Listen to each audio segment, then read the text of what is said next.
জুলাই জাদুঘরে দেখার জন্য কোটি কোটি জনগণ এসে ভরে গেছে দেখেন। হ্যাঁ, আর যারা আগে আসছিল কিছু লোকের গায়ে হাতটা তোলার কারণে শেখ হাসিনার জন্য কেন কাঁদল, এই জন্যে এখন আর কেউ আসে না। হ্যাঁ, কান্দাটা তাকে অপরাধ হয়ে গেছে। এই কারণে দেখেন লক্ষ কোটি জনগণে ভরে গেছে ওই জায়গা।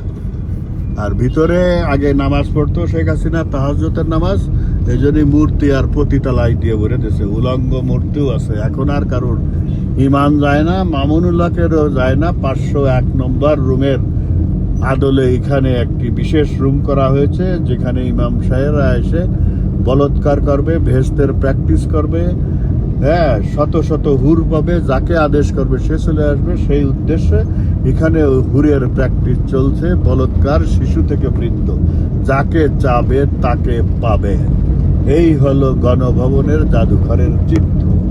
এই যে ভিতরে দেখেন অসংখ্য হুর গিলেমান দাঁড়িয়ে আছে। ওই যে ভিতরে সাদা সাদা মূর্তি, ওগুলো সব টাচ করলেই জীবিত হয়ে যায়।